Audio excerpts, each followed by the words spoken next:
โอ้เรียบร้อยบ่นี่2 ทิศจักสิได้ไปหรือบ่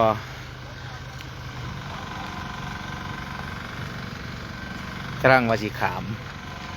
แตกตั้มโลดโอ้จะตื่นมาถีบ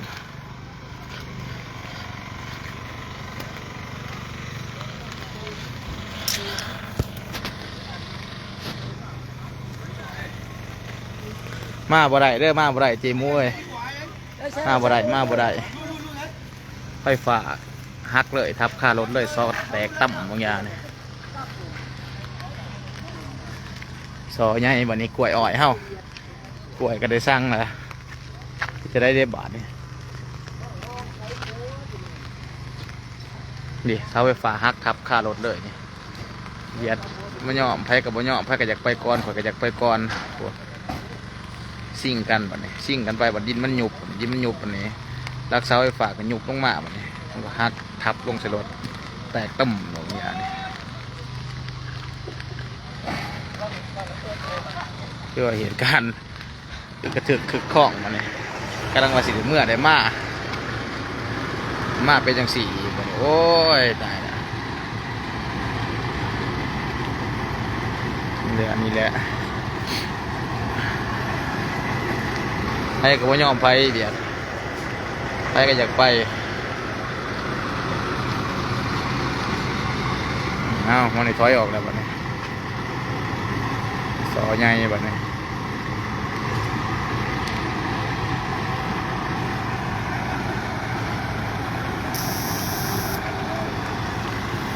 แต่ว่าเจดีเอ้ยแต่ว่า2 ทิศนี่จักสิได้ไปหรือบ่นี่รักษาไฟฟ้าหักทับต้องอีกบ่นี่สร้างก็สิไล่แต่ละสายอีกเบิ่งดูสายไฟฟ้าสร้างก็สิไล่แต่ละอันอีก3-4อันนี้ทางอีกรถค่านี่อีกเอ้าทิศหนึ่งได้ถือว่าดีแล้วนี่สายตัวนี้อีกก็ขาดจองใส่กันไปรถนี่เสาไฟฟ้าก็หักทับรถเลยตอนนี้เพื่อจะได้กับราคาเห็ดเอ้าถอยตอนมันถอยไปนั่นอีกใช้ไฟฟ้าขนาดอีกเอ้าโอ้ยตายแล้วเบียดนี่ซนกับเบียดเนี่ยดีเดี๋ยวไปบ่ได้เด้อไปบ่ได้แล้วนี่ไปบ่ได้แล้วเสียตอบงวดชิงเลยไปบ่ได้เด้อเสียตอบเสาไฟฟ้าหักค่าดินหยุบอยู่มองนี้นี่หักค่าใส่ทับกับรถเสาไฟฟ้าแห้งสูงกับแห้งบ่สูงอยู่ร่วมกันแตกตั้มเนาะบางอย่างนี่ถ่ายบ่ทันเนาะเป็นเสด็จไป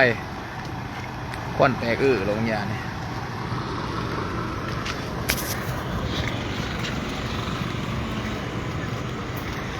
เรียบร้อยเลยผมรถเงียงเขาบริทับใส่กับรถนี่รักไฟฟ้าหักทับรถเลย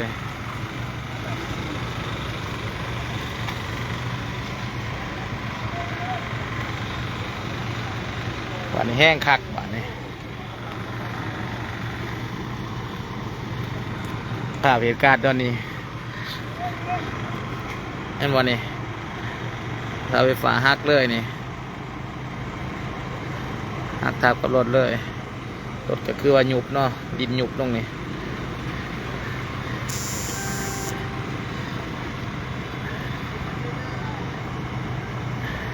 เสียตัวงัวสิงเฮางัวก็ไล่เจ้าอยู่จอดจะท่าขุนงัวก็จะต่อมเว้ย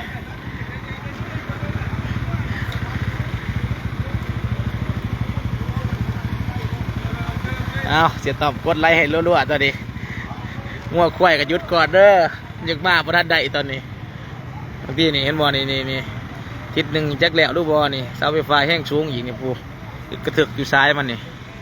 รถก็ยังฆ่ากันอยู่นี่พันไปไซส์อยู่นี่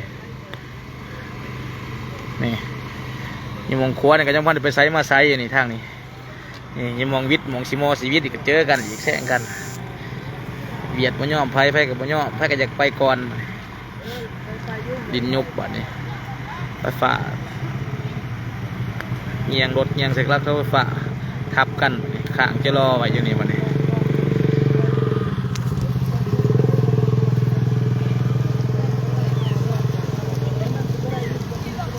อ้าวซอใหญ่บัดนี้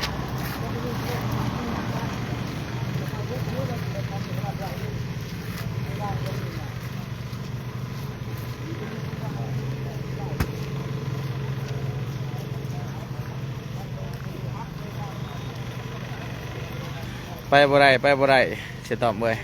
ทิศหนึ่งจักไปได้หรือบ่เนี่ยเบียดซูซี่กันบางทีนี่ซูซี่สุดท้ายมาไม่ใครได้ไปบ่เนี่ยกำลังดีใจกำลังว่าจะได้ไปได้ดีๆเนาะกำลังเลี้ยวบ้านนี่วันนี้มาเป็นแนวนี้อีกโอ้ยกล้วยชั้นบ่นี้สิได้เมื่อบ่นี้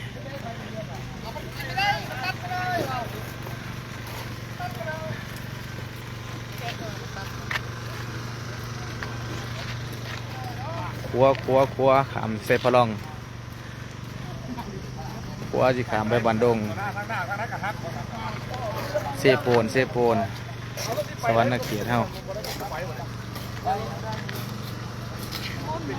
โอ้พ่อหนาใหญ่คนก็มาเลยพ่อหนาใหญ่คน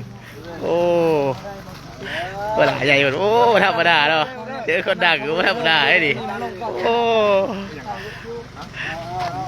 ถ้ากดตาข่ายให้คักมาดิไว้ข้างแล้วมาดิ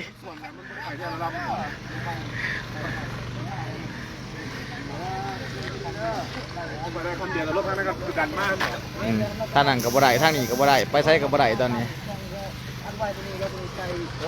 เซโปนเฮาพี่เด้อเสียลิงพ่นซูรินเนาะทางเซโปนนะพี่หัวฉีขามเซตอกับเมืองบันดงฮักแล้วตอนนี้เสาไฟฟ้าฮักขับรถรถกระยุบเนาะดินยุบเพื่อให้รถไปใช้ขับใช้กับรักเสาไฟฟ้าก็ได้ฮักขับลงมาใช้กับรถเห็นไฟฟ้าแห้งสูงแตกต่ำตอนนี้คือว่าไปใช้บ่ได้เนาะตอนนี้เนาะไอ้น้องเวียดไอ้น้องล่าสิ่งกันไปกระยันบ่ได้ไปสุดท้ายแล้วเลยบ่นี้มีไฟได้ไปบ่นี้กำลังดีใจว่าแล้วว่านนี้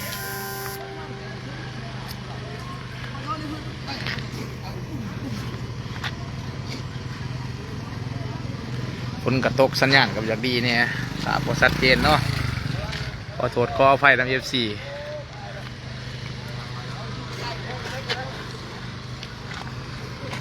เป็นเหตุการณ์ยังสารวนกันอยู่ทางพุ่นกับโอ้ยขวายังพันเหลี่ยวพุ่นรถกันยังฆ่ากันอีกพุ่นทางพุ่นรถจกกันไปหยู่ได้ดันกันไปน้ำถือว่ายังไปบ่ทันใดเนาะฝนตกดินเลยตอนนี้ทางรถจกกับเหตุเวียนเนี่ยเวียกยางนักพุ่นขนาดจะ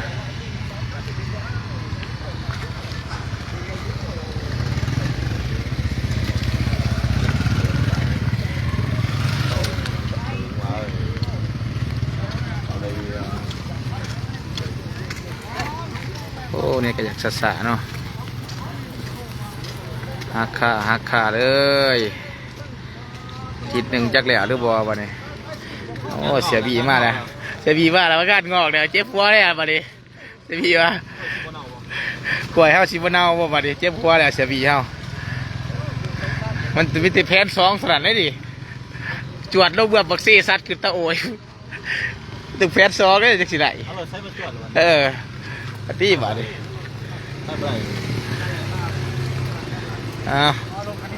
ท่างนี้ก็ไปบ่ได้ทางนี้ก็ยังนี่ก็ไปบ่ได้มาบ่ได้คือกันมันยังดีดึงกันรถจดดึงกันทีรถต่ำได้ไปได้รถกระบะได้ที่รถจกก็เห็นเบียกยังนักอยู่เดือนนี้ทั้งจกทั้งยังทั้งอยู่กันไปน้ำอีกไปบ่ได้เป็นชายกำลังดีใจว่าสิได้ขามได้ดีคักๆเป็นแนวนี้อีก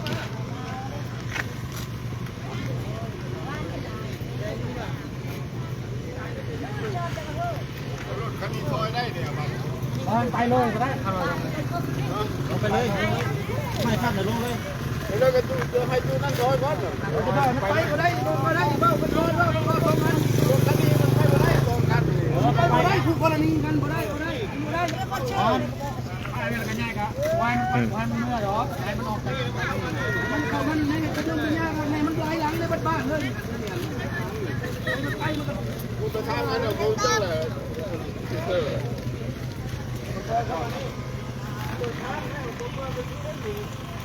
สอใหญ่มานี่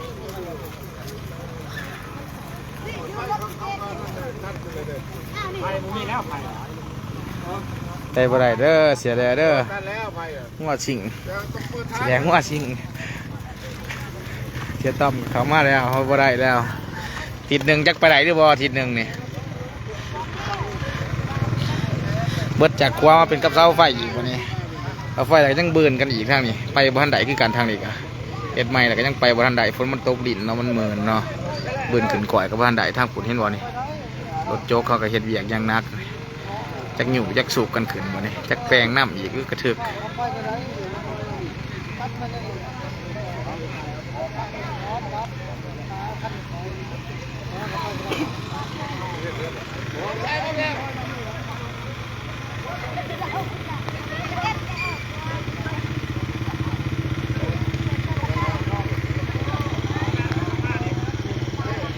สายไฟขาดเลย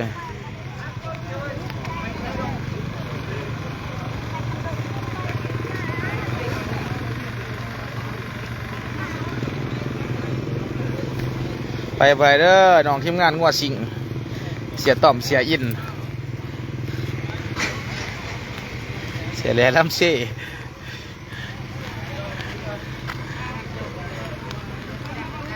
แต่ว่าทิศหนึ่งก็จะไปได้หรือบอลนี่ตอนนี้เราไฟฟ้าฮักอีกกว่านี้เสียแหล่เอ้ยเสียลำเซ่โอ้จะเป็นศาสตร์ดอกเหรออันที่เรียกว่านี่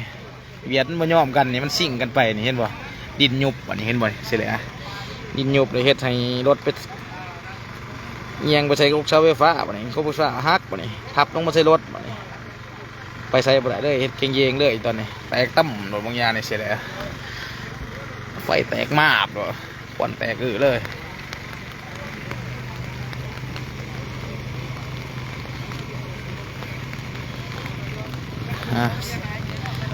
สหายรถว่าอยู่ใส่นี่เสียวอยู่เซโปนเสียวทางสิขวาสิขึ้นบันดงขวาสิขึ้นบันดงขวาข้ามไปบันดงทางเวียน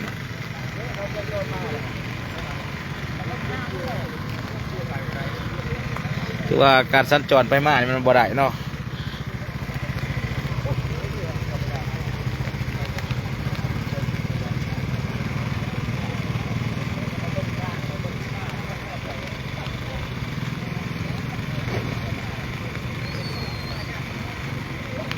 ตัวเรียบร้อยแล้วป่ะนี่ทิศหนึ่งจักไปได้หรือบอมกองกันยังกระถึกป่ะนี่เงาฟ้าขาดมันเสาไฟฟ้าขาดอีกป่ะนี่แม่งนักไปเติมอีกท่านนี้ก็ยังเป็นแถวอยู่ทางนี้นี่ก็ยังเป็นแถวอยู่ไปไซบ้าได้ทางนี้กันทางลงทางเวียดนี่โอ้รถโจ๊กก็ยังเหียกอยู่ไปบ่ได้อยู่กันอยู่หันแหละจังได้แหละโอ้ยก็ถือฝนกระตกนิ่นอยู่ตอนนี้เสียดายว่ากำลังสิบใส่เครื่องมืออื่นมีแต่โจอย่างเดียวเสียดายเอ้ยโจอย่างเดียวเพราะฉะนั้นเดี๋ยวนอนกินข้าวลิงไล่มืออยู่ดอกโจอย่างเดียวนี่โจแล้วนอนกินข้าวลิงโมเดลง่ายนี่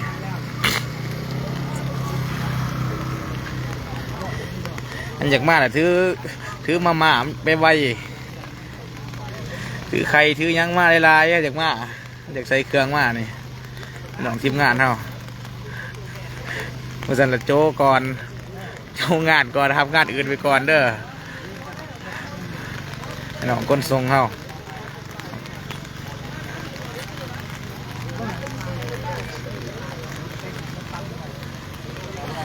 เบิดครัวหลายย่างรถอีกบาทนี้มีแต่แนวสอเนาะโอ้ยสุดยอดเบียดพวกมันพิดกันอยู่ฮัน ซูชิกันไปเหยียดนี่จะโดดเบียดซูชิกันไปกับบ่ยอมไปเลย ไปแล้ว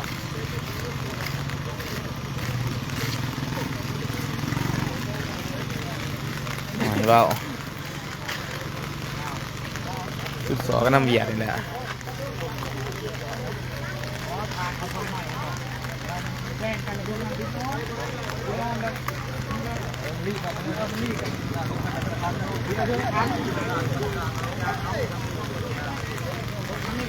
ไฟมากก็ถือว่า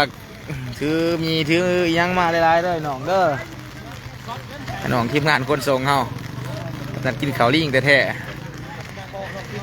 ตัวอาทิตย์หนึ่งก็จะไปไหนหรือบอนี่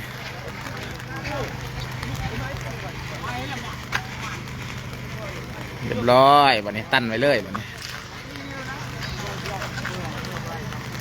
สภาพบรรยากาศฝนกระตกดินเลยแล้วสาดบัดนี้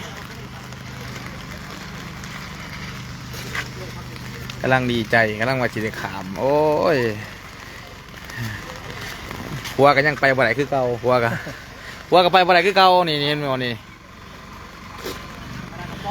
14เลยหัวกันไปบ่ได้คือเก่านี่ฆ่ากันยื้อกระถึกอยู่นี่หัวกัน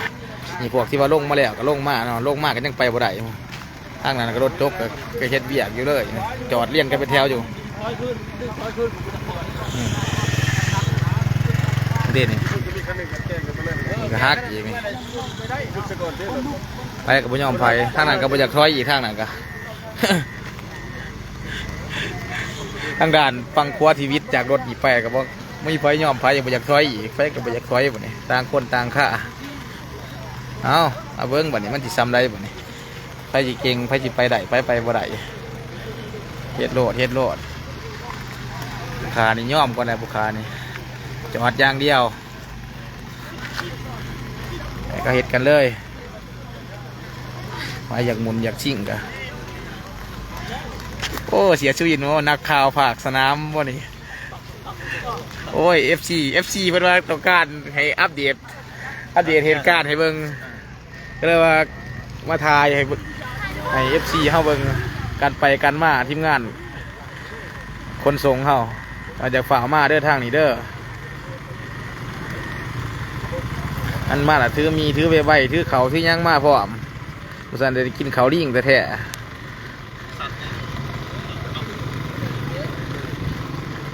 FC เป็นว่าฮักแท้แฟสบายดีแท้คนเขามากคนว่ารถเป็นยังไงตอนนี้เหตุการณ์คือตอนนี้คือรถแซงกันไปเนาะแซงกันไปแล้วบวิทเฮ็ดให้รถนี้ลมลงทับใส่กับโคกเสาไฟหักทับลงกับมาใส่รถขึ้นเฮ็ดให้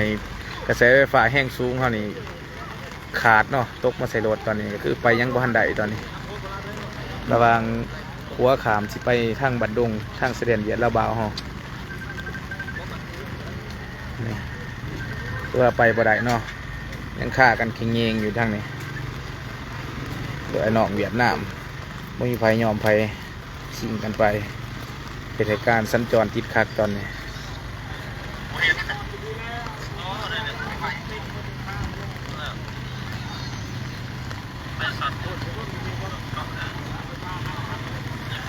อาเบียเหตุการณ์ให้ FC คนได้เบิ่งเนาะการไปมาสัญจรไปสิเดินทางมาทางที่ก็เตรียมเขาเตรียมน้ำเตรียมปูเตรียมปลามาแล้วเห็นจะได้บอกกันนี่แหละบ่แม่นยังดอกญาติไอ้น้องเฮาเป็นห่วงเป็นใหญ่ญาติไอ้น้องเฮาไปกินข้าวลิง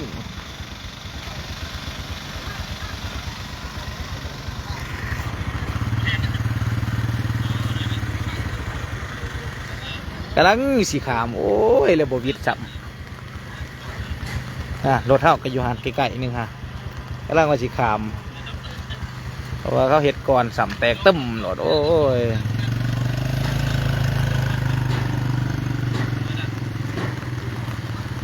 น่าจะมันตัดเนาะไฟมันตัดฮะน่าจะไฟมันตัดเพราะว่าไฟแรงสูงมันมีเ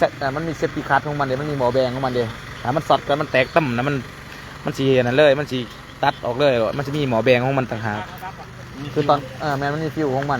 มีหมอของมันแต่ละจุดคือตอนเขาไปตัดกงใหม่ตอนนั้นก็ว่าสั่นเรียบร้อยแล้วสั่นเรียบร้อยแล้วนี่รถนี่บ่ยั่งเราค้นกันไปบัดทีมแล้วนี่ อันบ่มีเซฟตี้คัทนี่ฮะมันบ่อยู่หน่วยมันบ่มีอันนี้นี่มันหมอแบงมันบ่ตัดนี่บ่ดีเรียบร้อยเลยคนในรถนี่บ่ยั่งระเบียดนี่ยิงแขวเส้นน้ำมักผ่ารถแหละ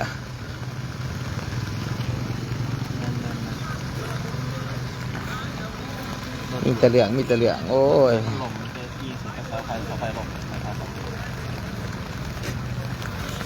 ยังบ่มีเพยยอมไผนี่รถเบียดนี่มันเป็นไผยอมไผนี่บ่อยากถอยบ่อยากขึ้นเขาให้ขึ้นให้ถอยก็บ่ยอมบางทีรถจกเขาสิดึงขึ้นทางขวาก็ไปยังพันได้บ่มีไผยอมไผรถหนักกะไผก็ซูซี่เอ้าเวียนนี่โอ้สุดยอดคันนั้นก็ลงแม่นบ่เบียดกับซูซี่บ่มีไผยอมไผแม่นบ่นี่โอ้ลงมาอีกคันคือกันนี่แกงเดียวกันคันคือกันแกงเดียวกันมันบ่ยอมอีกสมว่าโอ้ยเฉพาะมันเนาะไม่ใส่น้อยมันใส่ร้ายแล้วมันยังซูซี่ลงมาเลยต้นบ่อยู่นี่คันนึงก็ซูซี่ลงมาแล้วก็บ่ให้ลงมาก็ลงมานี่คันอยู่ขวานี่รถยกนี่วัดเจียวนี่เดียวกันทีมงานเดียวกันแล้วนี่ซูซี่มาลงมาเลยเอาเฮ็ดมึงเฮ็ดไปมึงไปจะได้70 ต้นอัพเอาไว้เนาะมาไว้ดิไปที่70 ต้นบ่ลดเลย70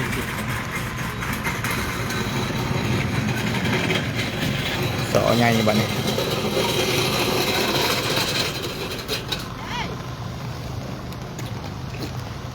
งานงอกแล้วงานงอกที่เก้าหอยเก้าไผ่ได้หรอกประกันไฟเบียดลอยประกันไฟลอยก็ประหยัดหรอกประกันไฟเบียดมันลอยแต่มันบกล้าหรอก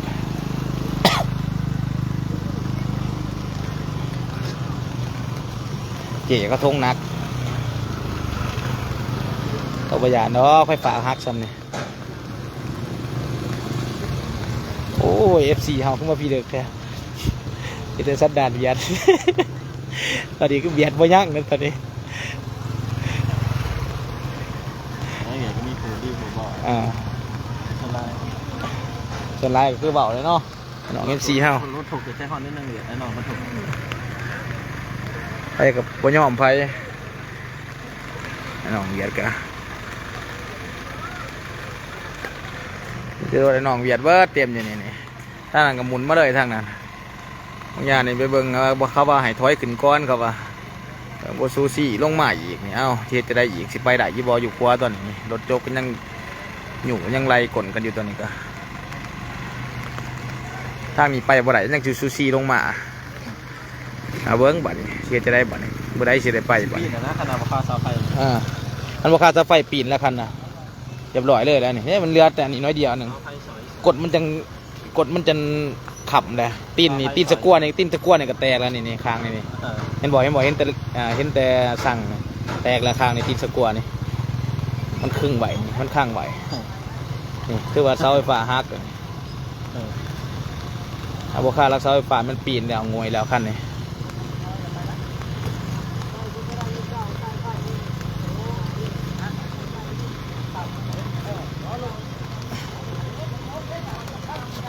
ถือว่าน้องเวียดเท่าคอมเมนต์เข้ามานี่โอ้ยบุคคาอ่านบ่เป็นเด้อแต่เป็นยังนอนนี่เนาะ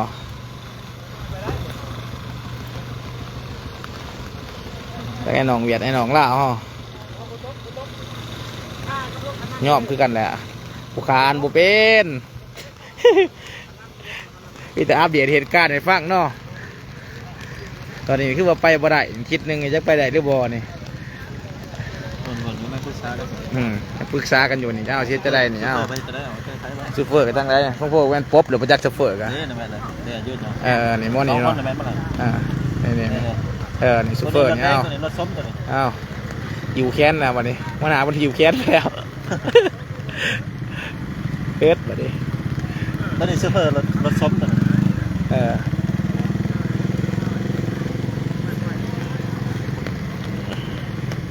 เอาไปใส่กระยาฝากไปใส่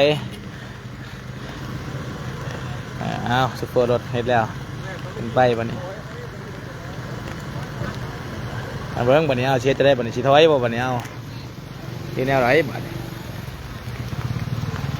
รถข้างที่ส่งเนี่ยเปิดทางไปแบบนี้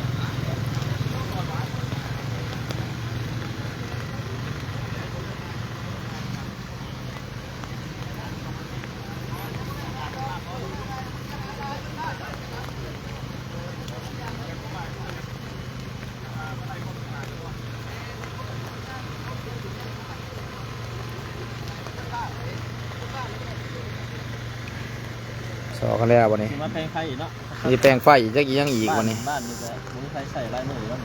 เออ แต่งานเนาะงานว่า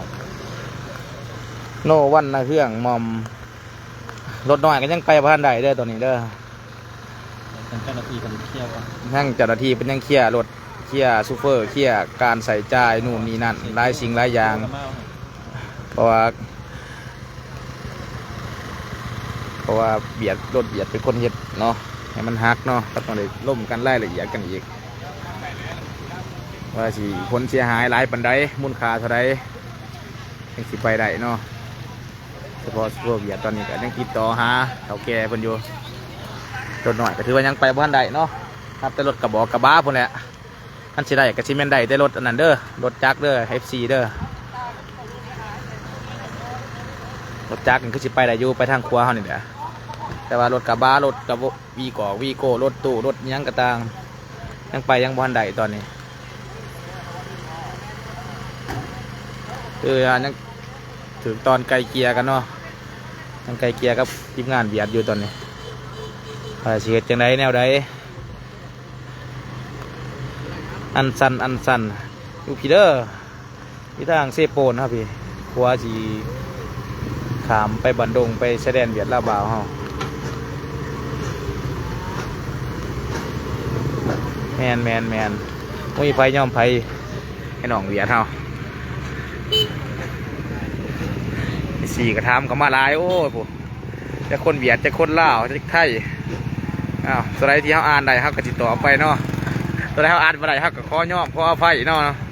FC แต่ละคนตอนนี้เรากำลังขี่ดำเนินการเคลียร์ทางแล้วรถน้อยไปก่อน เอามีการดันขึ้นอีกเอาเอ็ดบ่เนี่ยการดันหมดด้วยแนวใด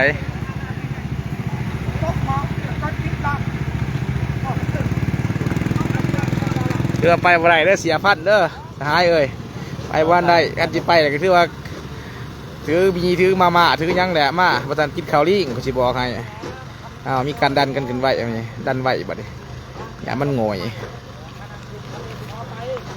เสียพัดมันจะได้เขาสิไปได้ไปบ่ได้คือกันเดียวนี่เฮดเจลีคือกันบัดนี้กล้วยสุกเบิดขยันทีมงานเท่านี้ จะได้พันธุ์ตู้จะบ้านเนี่ย มีเรื่องตลอดเนาะทางเวียนโอ้ยเนี่ยคือว่ามีการวางแผนมีการอะไรมันต้องได้มีการจัดตั้งการวางแผนให้รถ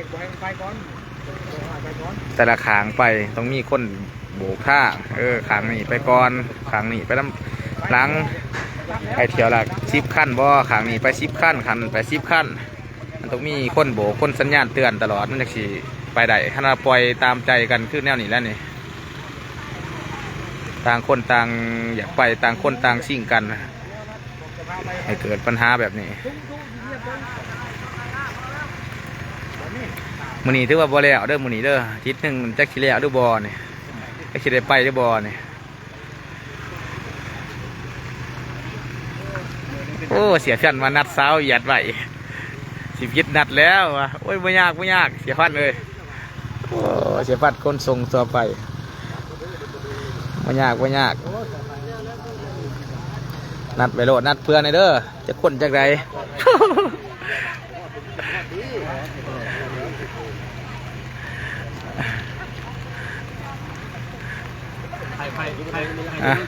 คนกระตกพี่น้องเลยเสียฟันมานัดเช้าเบียดเช้ายังไหวไม่ยากนะรถจักรกระขามเลยอยู่แถวนี้โอ้เสียจิ้วหุ่นมันหาใหญ่มัน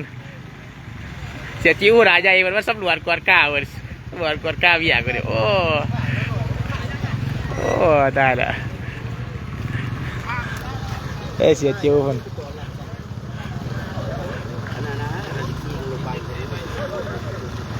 แล้วตอนนี้ยังอยู่ในการไกลเกลี่ยอยู่เนาะไอ้น้องเวียดนี่พัวพันกันอยู่ มันได้จอดชิงกันไป มันซิ่งกันไปหลายรถแต่มันยุบ ขึ้นคันนี้ที่ล้มคันนี้กันไปทางนั้นมันนอนมันรถนักเลยมันเตลเซ็ต นี่มันยุบปะเนี่ย เป็นเงินทางเฮ็ดใหม่แล้วเนาะทางมันลงเทือละคันกับผมเป็นยังมันก็โค้งมาบอลรถนักขนาด อันนี้ยังมันตั้งเสียจะได้นี่อันนี้การจัดตั้งมันก็อันนี้แน่นะบ่มีคนโบกข้างต้องขั้นนี่ต้องฝากนี่ต้องไปก่อนฝากนี่ต้องบ้ามหลังบ่มีคนเห็นจังซั่นแต่ว่าต่างคนต่างสิ่งกันไผก็อยากไปเอาเหตุการณ์เป็นแบบนี้ยุงที่บ่นี้ตั้งไอ้น้องเวียดไอ้น้องลาวคนทรงทีมงานผู้ที่คนเครื่องเป็นเล็กเป็นลากอะใครแน่ตี้บัดผู้เป็นของคนเครื่องเนาของเนานี่ตี้สอกันตี้บัดนี้เป็นบางใหม่มักตอก ครับเสาไฟฟ้า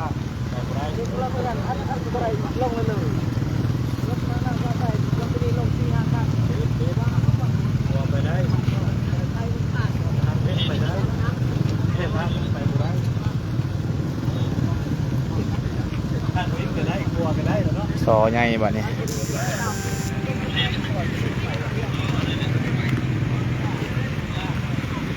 การตอนนี้สนละวนอยู่เดี๋ยวนี้ไปใช้กับบ้านใดนี่เอาเคลียร์กันบัดนี้เอา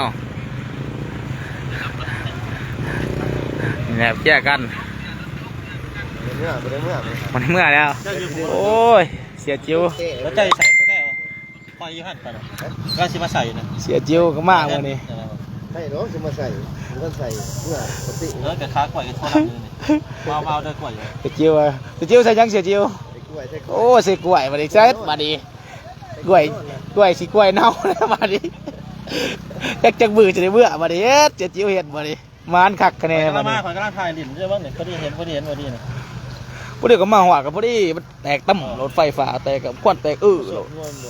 มันบสดมันปนนั้นมันมีสติคัดเดียอยู่นะอยู่นะ เป็นโม่หลุด อ๋อมันหนังอยู่ในอันนี้บ้านสดแล้วมันย่างนี่หนังอยู่ใน โอ้แต่50 เส้นยังไก่บ่ได้ ใช่ป่ะ เขาหลุดไปไก่มือนะ จะได้มันคือบ่เห็นเป็นอย่างหรือว่ามันลงจากรถหรืออะไรบ่เข้าใจมันมา กันว่าขนาวมันลั่นก่อน แตกตั้มรถโอ้บักแห้งหนึ่งเชื่อว่ายังควันแตกรถ เพราะเขาเมื่อกี้รถต้นหัวก็ได้ไปแล้ว รถตัวนี้ออกกระเบื้องที่หันไปบ่ได้คือเก่าฮะ ควงเนาะหมุน มันนี่มันหมุนกันก็มันควงมันดิ การตัดสัตว์สี่บอลนะ เหตุการณ์สัดๆเลยตอนนี้ไฟฟ้าแตกปั๊มแล้วตอนนี้เอามาหอดกับพอดีเลยทายท่านพอดีตอนนี้คือในหน่วยนี้เนาะ FC เขาเบิ่งนำกันโอ้ยผมเห็นบอกควันแตกเลยตอนนี้โหไฟแตกปาบเห็นบ่FC อันเด้ไฟแตกปั๊มรถเนี่ยตอนนี้แหละใครแต่มันบ่ตายมันตายก็หาผู้เสียเงินยากอีกบางทีนี่โหเหตุการณ์อันนี้มันหน่วยทั้งเสียบี้ของเพิ่นตัวนี้เพิ่นเอาของมาให้เบิ่งเนาะเหตุการณ์ตัวจริงเนาะตอนเฮาขี่รถมาทั้งผู้ขายยังถ่ายบ่ท่านเสียบี้เพิ่นถ่ายท่านก่อนเอา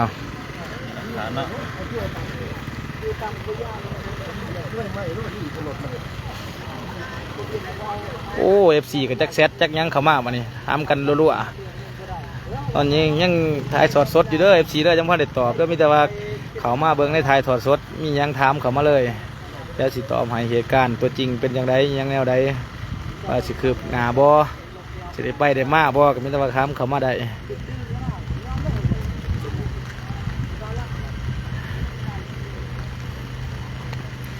โอ้เจทิพย์วันใส่ยาแซงมันว่าญาติกันไปแบบนี้มุ้งไผย่อมไผคักมา แล้วมันหมุนกันเนี่ย มันว่าญาติกันไปแบบนี้บ่ย่อมไผคักมีแต่ว่าจ้างคนโบกรถมันว่าแต่ว่าเกิดเหตุการณ์แบบนี้ มีคนบอกว่า ว่ามีคนโบกรถเลยจังว่าสาเหตุเป็นแบบนี้ เล่นหนึ่งแต่มันมีส่วนเกี่ยว มีชวนเกี่ยวอยู่ได้ตัวนี้ มีคนจัดสรรเนาะ คนจัดสรรบ่มีคนโบกคนหยังบ่มี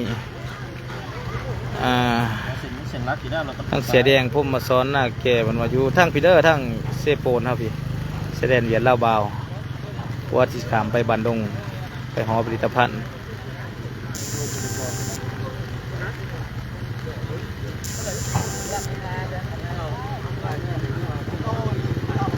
เจทิพย์ว่าต้องเก็บค่าคนโบกคนว่าเจทิพย์ว่าทิพวันใส่ยาแสง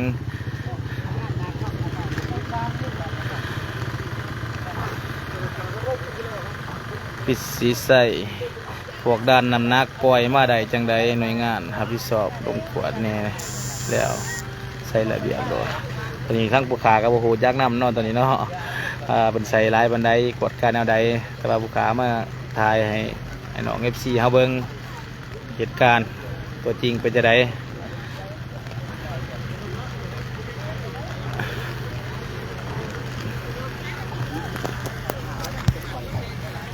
ขามาไทยหรือไปแสดงเบียด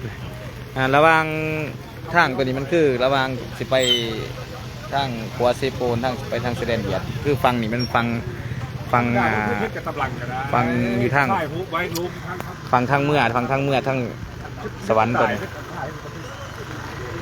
เจยียูยีอยู่ไซเนี่ยยูเซโปนครับพี่เด้อเจยียูยีเนาะ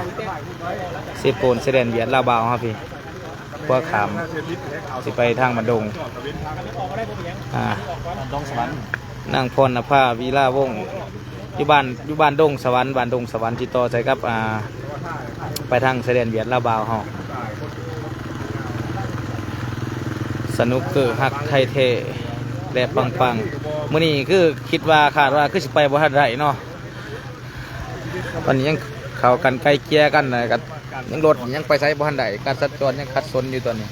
พี่น้องอย่าทางมีไผยอมไผยังไปบ่ทันได้รถยังฆ่ากันอยู่นี่ทางเฉพาะข้างเวียด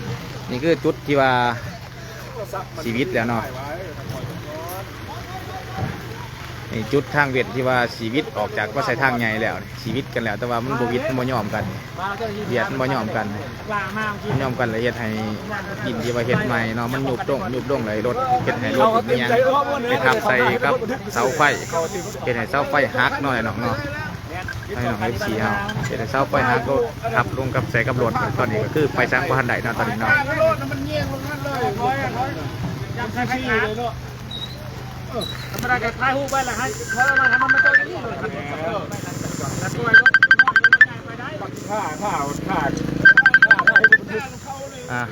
จากตัวไอ้ตัวไฟนอนจากแชทจากโคมาน้องเขาเบิ้งพี่เด้อเขาเบิ้งไล่สดพี่น้อง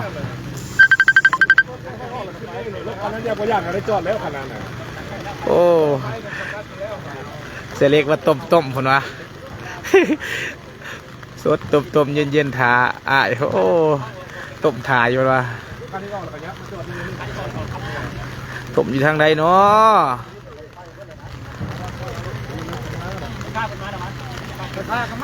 โอ้นายหอยเลี้ยงงัวเนาะตีมันให้เนี่ยเบียดมันวะตีบ่ได้มันได้หลายนี่มีแต่รถเบียดเบิดนี่มันซิ่งกันอยู่นี่เบียดหลายกว่าเล่าอีกตอนนี้มีเบียดหลายกว่าเล่าอีกตอนนี้มีแต่รถเบียดตันเลยเต็มบัดถีบแค่นี้อันเชียร์มันก็เฮ็ดบ่ได้เด้ออย่ามันลุ่ม FC เอ้ยพี่ตะเบียดมาถีบไปเลยได้หอยลอยเลี้ยงได้หอยเลี้ยงงัวคือมันมึนแถบมันวะโอ้ยจะเฮ็ดอยู่แต่เฮ็ดบ่ได้มันลายมีแต่แนวนอทางเลขเก่าคนว่าอีซีคายนะ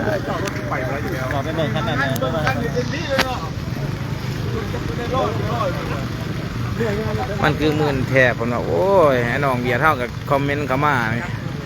อ่านบ่เป็นเลยน้องเบียร์เด้อเฮียนมากายลืมหมดแหละไปได้แล้วบ่ย่างบ้านไหนเด้อดาราวงเด้อทีสีคายนาอีกแล้วบ่ล่ะเสียคัดตินไปเบิ่งรถคันนั้นเนี่ยไปเบิ่งคันไหนเนาะเสียเพ่งสมัยว่าจะไหนเนาะไปเบิ่งรถคันไหนเนาะ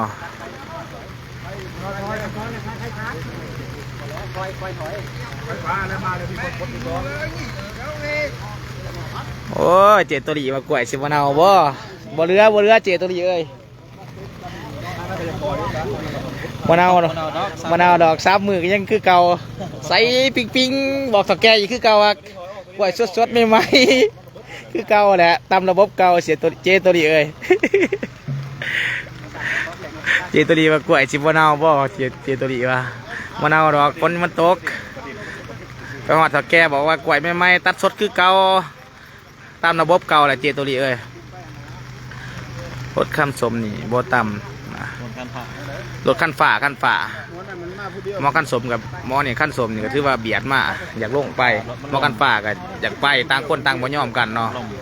วันนี้เฮ็ดให้รถคันฝ่านี่เบียดลงไก่กับหอมันลมดินมันหยกเพราะว่าเป็นดินเฮ็ดใหม่เนาะวันนี้ไปอิงใส่กับเสาไฟมันเฮ็ดให้เสาไฟนี่ฮักแล้วมาทับใส่กับรถสีฟ้ากับรถสีส้มในตอนนี้ในขณะนี้ถือว่ายังไปไซมาไซบ้านได้ยังไก่เกียร์กันบ้านลงเอ่ยเนาะ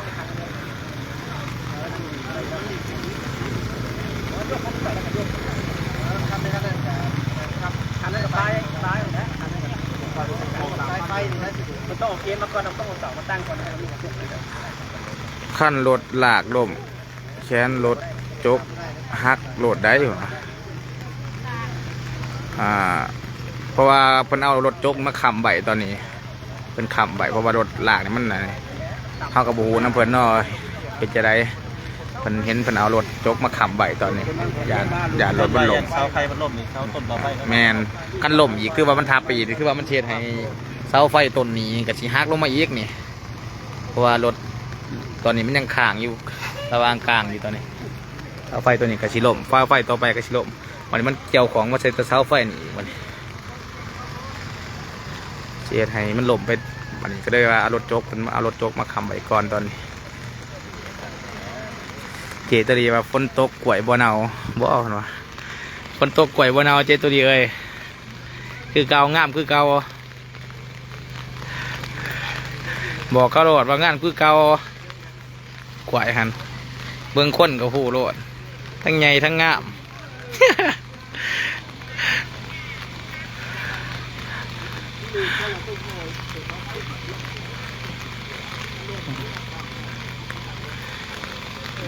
เจมินาว่าอยู่ไสอยู่เซโปนพี่เด้ออยู่ทางสิเขาอันนั้นบ้านดงทางสิไปชายแดนเวียดลาวบาวเซโปนแข้งสวรรณเขต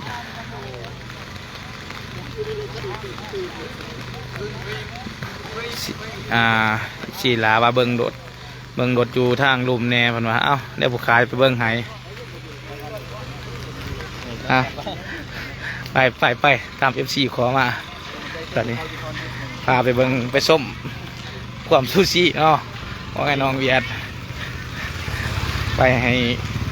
เห็นสภาพตัวจริงเนาะไอFC เฮาเบิ่งนำกันว่าเหตุการณ์ตอนนี้เป็นจะได้ว่ากลัวแล้วไปได้บ่ตอนนี้กำลังย่างเนาะตอนให้ FC ได้เบิ่งนำกันเป็นจะได้อีหยังแนวใดโอ้ยลายเด้อกำลังยังอยู่ตอนนี้ตั้งเตรียมเวียดในทางเวียด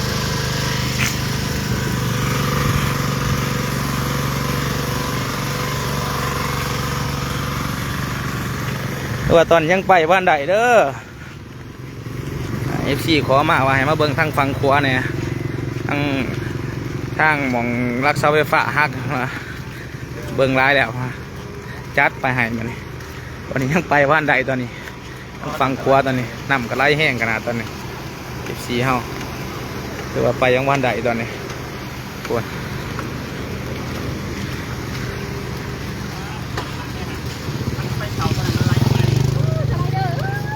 ตัวสภาพเนาะนี่คือขวาที่มันยังเย็ดบ้านแล้วที่ว่ามันโยดลงเนาะมันหักลง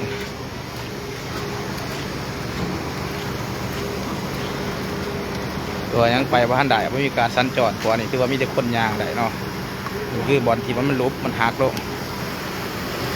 รถหน่อยรถใหญ่กระเทียบบ้านใดทางนี่คือรถขั้นนี้คือเขาบอกว่าไว้ขึ้นก้อนยังซูซี่เนาะซูซี่ลงมาจอดกันเป็นแถวเลยเนาะรถนักขออยากตัวไปบ้านไหนเลยตอนนี้ตัว ไปหรือมากในห้องบันไดตัวนี้แถมมาเสาไฟฟ้าหักอีกข้างนึงทับกันยังไงทั้งนั้นแต่ว่ารถติดเป็นสายเหยียดเลยตอนนี้สภาพตอนนี้ห่ำกระไรแห้งพี่น้องเลยเป็นตะยานแห้งเป็นตะยานแห้งแต่ติดจังไรตอนนี้มันไปบ้านใดโอ้ไอ้หนองเหยียดห้ากับซูชิมาจะหอดครัวพี่ยังอยากหมุนมากอยู่ได้นี่ตัวสองขางข้างที่ว่าไปใช้บ่ได้เลยตอนนี้ก็หน้าหนึ่งว่าทางมันหยุดกับเพราะ โอ้เสียสินโลยสิทธิซอนมาปวดแขนแทนรถจกเด้หมดวะโอ้รถจกขับไปมาปวดแขนแทนเด้หมดวะโอ้ยผมปวดแขนแค่กูผากได้บ่นี่คือโทรศัพท์อยู่เปียกตากฝนนี่ไอ้น้อง FC ได้เบิ่งน้ำกันนี่เหตุการณ์ตัวจริงเป็นจะได้นี่เจ๊ข้ามมานี่อยู่ไสอยู่ทางพีเดอร์ทางไซเรนเบียดเซโปนครับพี่เนาะระวังขัวคำไปทางบันดงเอาพี่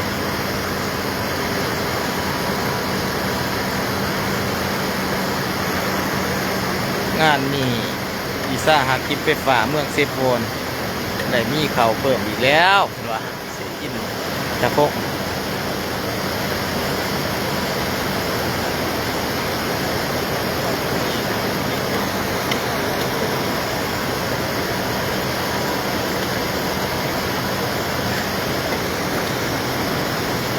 ทางเหล็กเก่า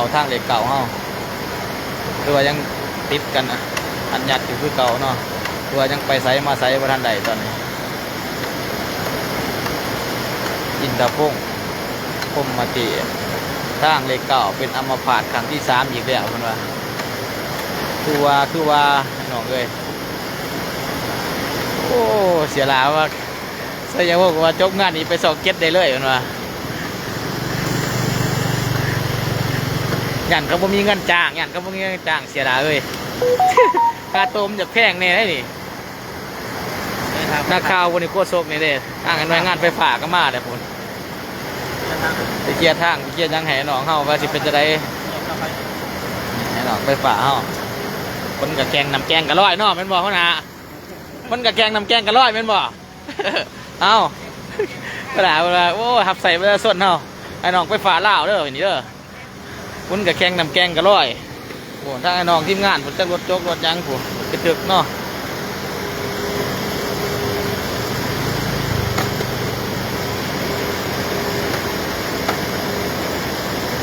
ตาสุภาษิตสุภาทิพทางอีกแล้วเพ่บอลเรื่องเป็นยังทางกับเพ่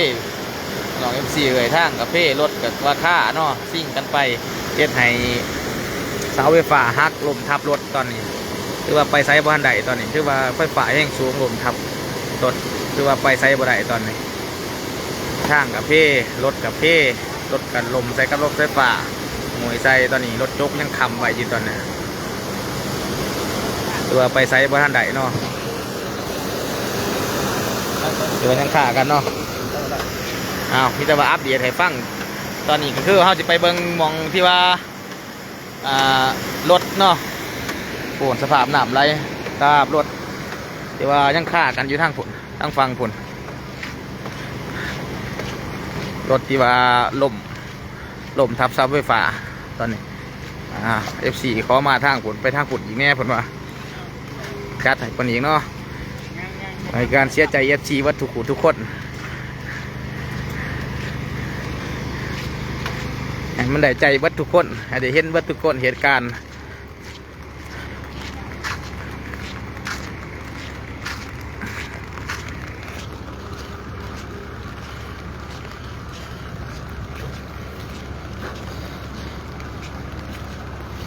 โอ้ยขอบใจขอมกขอบใจเด้อช่างนอเป็นว่ายังกระถินบ่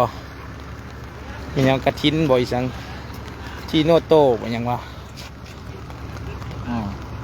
ขอบใจคนไล่สดเดียวรถจักรก็ได้เงินอีกแล้วเพิ่นว่า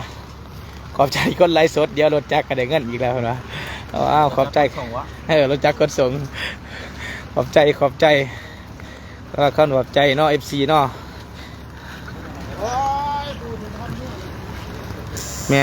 นดีแต่ไฟฟ้าบ่ช็อตสงสัยมีเซฟตี้ขาดเขามันหลั่นก่อนไปจักเมื่อวานนี้ยิงแขวสนามมะพร้าวแล้วเวียน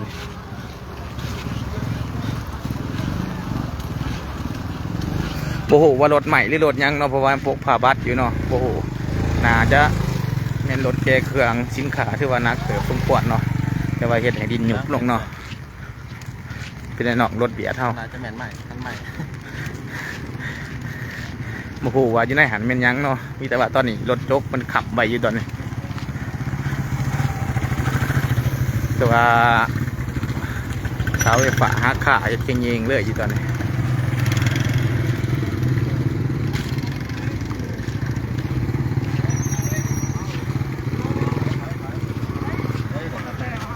โบหูเด้อFC เด้อว่ารถแกยังเนาะเพราะว่ามันเป็นรถเบียดเท่าโบหูน้ ใครเข้าลงผม ำว่ามันเป็นยังแนวใด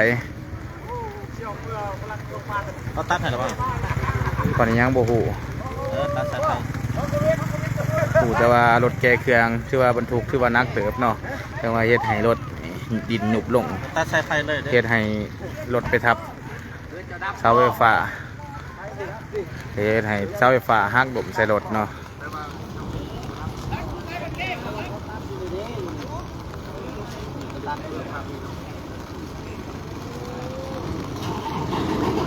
อินทพงศ์พมมาเทพันวะเบ้าพ่อชุดความพอดีพนักงานวิซ่าหักกิจไฟฟ้าก็เขามาโดดเนาะแสดงความสมเสยเด้อโอ้ยพนักช่วงท่านเพราะว่าบริษัทไฟฟ้าเขาก็อยู่ใกล้ๆแดกกับมองที่ว่าเกิดเหตุการณ์เนาะอยู่ใกล้ๆเพราะว่ามันเป็นบดก้าไฟฟ้าบันด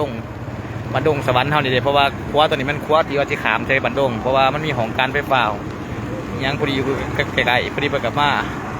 เกียร์เบียดไปเลยตอนนี้ยังมาไกลเกียร์กันไอ้น้องเบียดเท่าแต่ว่าไอ้น้องไฟฟ้าเท่าแต่ว่าวงไหวอยู่แต่ว่าจะได้มีแต่ถาเบิ่งตอนต่อไปน้ำกันว่าเพิ่นสิเหตุการณ์แนวใดสิได้ไปบ่รถล่างเฮาคนกับแกงน้ำแกงกับร้อยน้องทีมงานไฟฟ้าอาบุญท่าคุณกับขึ้นน้ำก็มีแต่ว่าตอนนี้ยังฝนตกอยู่เนาะพี่น้องเนาะฝนตกลินเลยอยู่ตอนนี้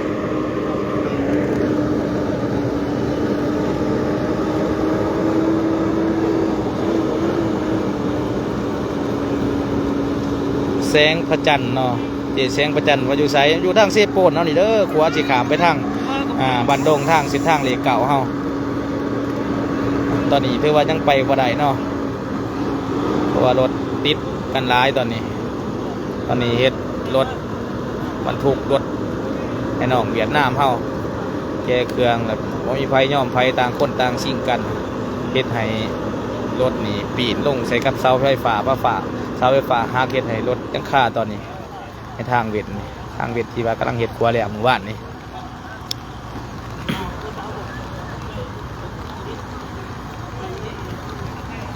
ทายทางหนาเป็นว่าตุ๋ยดวงค่ำจันทร์ทายทางหนาได้เนาะ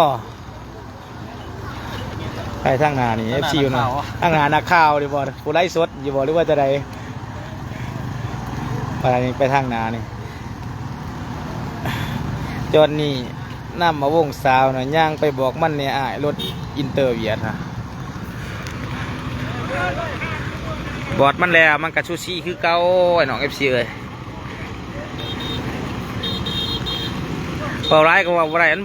ภาษาคนละภาษามันจิบเข้าใจกันนะ เอาว่าละขั้นแขวอะไรดิ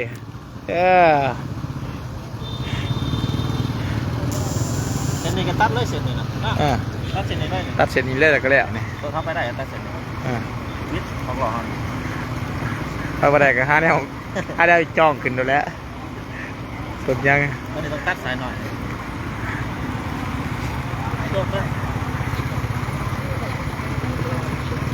อ้าวไอ้น้องไฟฟ้าก็เฮ็ดยังไงมัน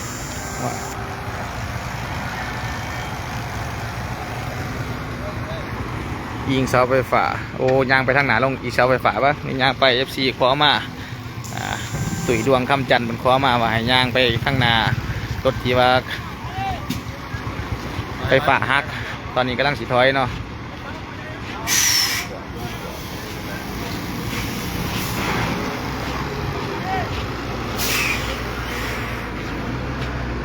มันกำลังถอยออก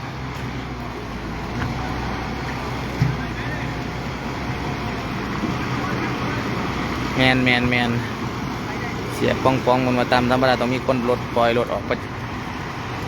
มีคนปล่อยรถอยู่ประจำเดตอนนี้กำลังถอยรถออกคันเลยคันตัวซูซี่สิ่งเข้ามาเนี่ยนี่คือว่าตอนนี้ยังอยู่ตอนนี้ถ้าไฟฟ้าฮักขาดตอนนี้คือว่าไปใช้พันใด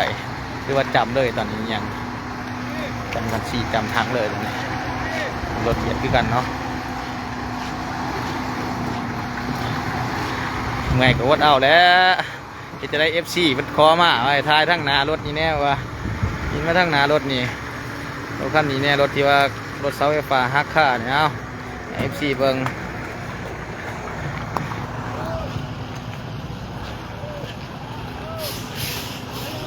เขาออกแล้วขั้นหนึ่งเนาะยังตัวที่ค่าอยู่ตอนนี้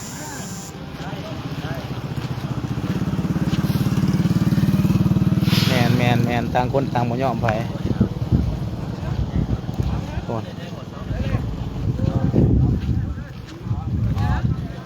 เสียวงอยู่ไซนี่เป็นทางเลยเก่าพวกไม้อยู่ไกลพวกไม้จะว่าไม่ไม้ผมเป็นไม้รถตีนได้ไม้เขาเอามามูนอะไรอยู่หมดนั่นนะเขามามูนน้ำทางก็สิได้หมดกว่าทางไหนสิได้แมนวงอยู่ไซนะอยู่ทางเส้นทางเลขเก่าเส้นแดนเวียดละบาว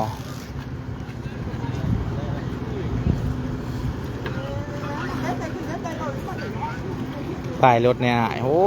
ป้ายรถอีกบัดป้ายรถยังนอกบัดนี้เนาะป้ายรถเบียดบัดนี้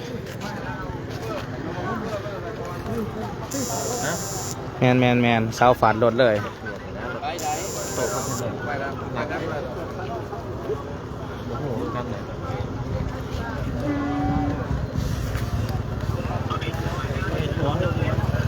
พรวิไลใส่ยาสาใส่ยาสารเส้นทางเลขเก่าเซโปน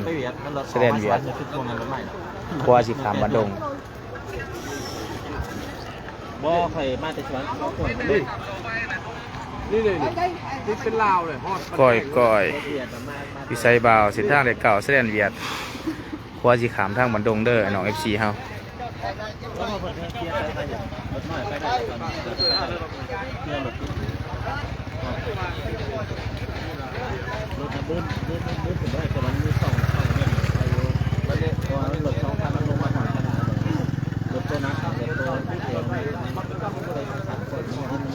ว่างใ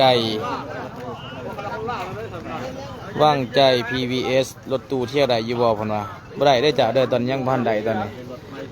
ยังรถยังก็ยังไปบ่ทันใดตอนนี้คือว่ายังไปบ่ทันใดนี่ทางลงครัวนี่ทางลงครัวทางเวียดนี่ก็ยังไปบ่ทันไหนไปเนาะยังจอดค่าอยู่ตอนนี้นี่คือบอลที่ว่าชีวิตออกจากทางเวียดเนาะแต่ว่าเฮ็ดให้รถหล่มลงทับให้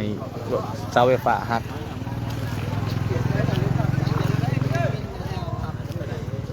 แมนเบียดบวกเบียดโอ้ฟ้าคนว่าอีต้นเด้นักข่าวคอยคนว่าติดตามอยู่เอาติดตามต่อไปเด้อ FC เด้อเอาสิอัปเดตให้เบิ่งเหตุการณ์เป็นจังไดเนาะ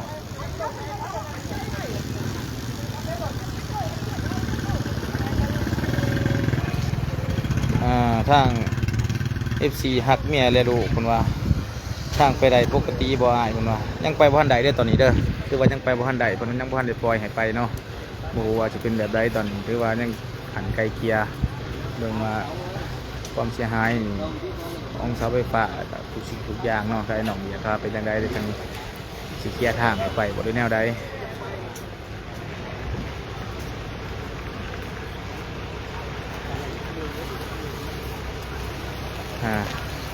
ตั้งใจ VPS ขอบใจด้วยขอบใจขึ้นกันเนาะที่ติดตามที่เขามาเบิ่งที่เขามาหับซบให้น้อง FC เฮา น่ะยังซูซี่ไปอยู่แล้วอ้าวซูซี่อยากไปอยู่แล้วซูซี่ไปแล้วคันนี้ซูซี่เลย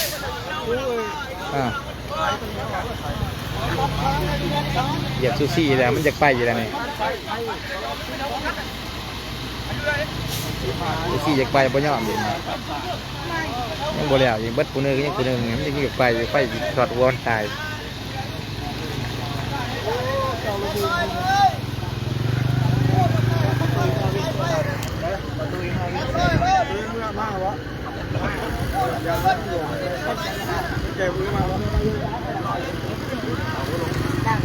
ซูซี่อยากไปก็หายวามอยู่เนี่ยเดียนยังไม่อยากย่อมอยู่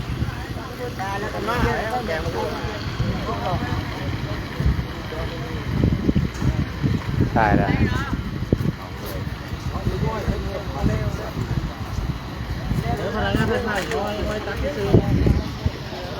โอ้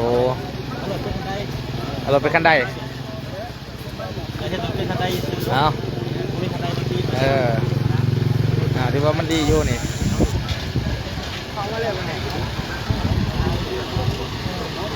เดี๋ยวจันทร์วัดโสดเด้อห้วยว่าสัตว์อีกวันนี้บ่ได้เนาะ FC วัดโสดเด้อเพิ่นว่าบ่ได้โสดบัดนี้เซพี่ FC วัดโสดเด้อเพิ่นว่าเฮ็ดจังได๋นี่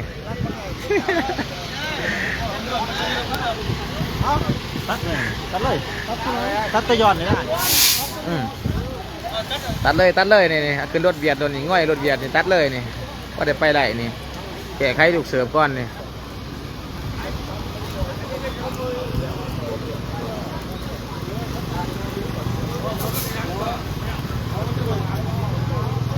โอ้นางคำเปิดตัวสดคือกันเด้อเพราะว่าแง่คักไปอยู่นี่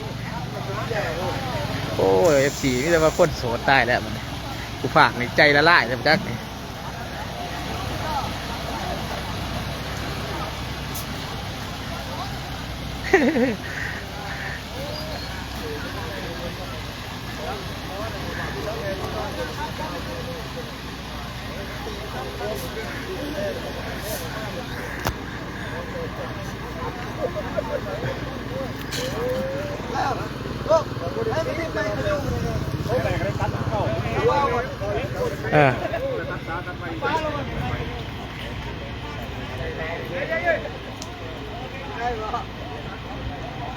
นางคำเปิดมันมาอยู่ไซนี่ว่าทางเลเก่าเนาะทางเลเก่าแสดงเบียดลาเบาทางเลเก่าสวรรค์เขียดเฮาทางเลเก่าสวรรค์เขียดแสดงเบียดลาเบาหัวชีขามไปบ้านดงหอผลิตภัณฑ์ตอนนี้คือว่าติดกันยาวเหยียดตอนนี้ทางฟังนี่เนี่ยของตำรวจพนักงานไฟฟ้าเฮาโคตรทางคนยังติดกันเป็นเหยียดยาว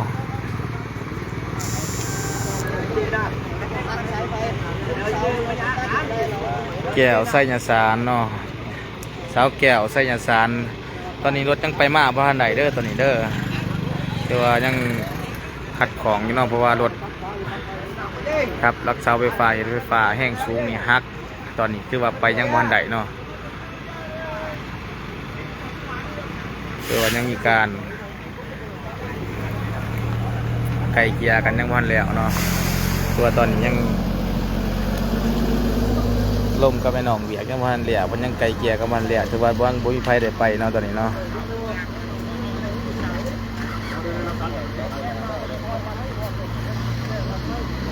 แมนทางเป็นประเทศไก่มอสิแล้วแล้วประกระทมดินไปน้ำบอกได้มันเจือนมันมืนมันอะไรนี่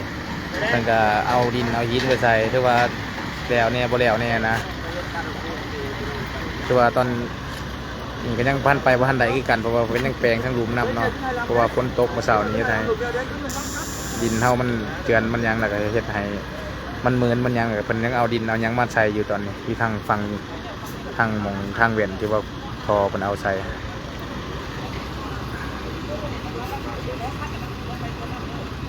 แมนบอลคว้าฮักกันนะครับนี่คือบอลคว้าฮักคืออยู่ลุมนอนนี่คือบอลที่ว่าไปขึ้นมาไกลชีวิตแต่ว่าเป็นแซงกันบวิดรถเบียด2คันเฮ็ดให้รถนี้ลมเนาะเงียงไปทางใส่รักเสาไฟฟ้าเฮ็ดให้เสาไฟฟ้านี่ฮัก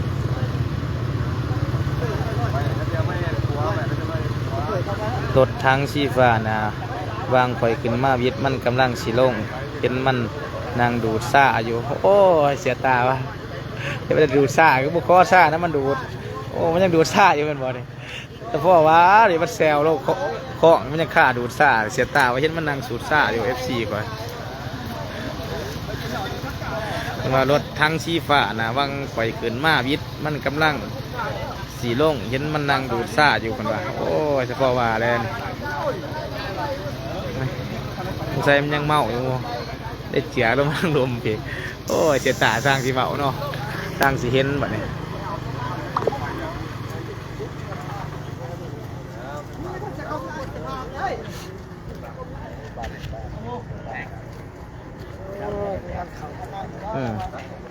ได้ป่ะเนี่ยเซตัดอยู่ป่ะเนี่ยตัดบ่ไปตัดเสร็จไปได้มาอยู่บ่นั่นนี่เสียทางก่อน เสียทางเอาเบิ้งเฮ็ดจะได้ หน่อยได้ก็เสียไฮไลท์ได้เสียทางเสียคิดได้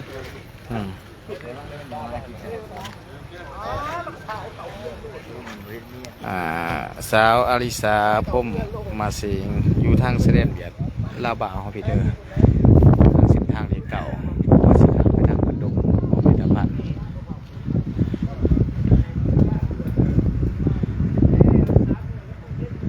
โอ้ยรถบ่ให้เว้าติดกันยาวเหยียดพุ่นทางฟังพุ่นแห้งลายทางพุ่นอุ้ยหมองไปหมองมาเลยทางฟังนั้นโอ้เสียตาเพิ่นว่าเสียตามันมาแมนกำลังถ่วงมันรถแม่ลูก18 ล้อแกน้ำตาลนั่นรถข่อยถึงมาพอดีเห็นมันเห็ดโอ้ฮ่าเพิ่นว่าสงสัยมันเติมบ่พอดิจะมันลงคางนี่ถ้ามันเติมพ่อคือสิซัดจวดสงสัยพลังมันบ่พอเติมพลังบ่พอจะมาถ่วงมันขวานบ่ยักนี่เสียตาเอ้ยมันเอาเห็นมันนั่งสูบซ่าว่ะตอนนี้ยังวันหูเด้อเจนางนีละกรแก้วพุทโธตอนนี้เพิ่นยังไกลเกลี่ยกันอยู่บ่ฮู้ว่าเพิ่นสิให้ขับเคลื่อนรถออก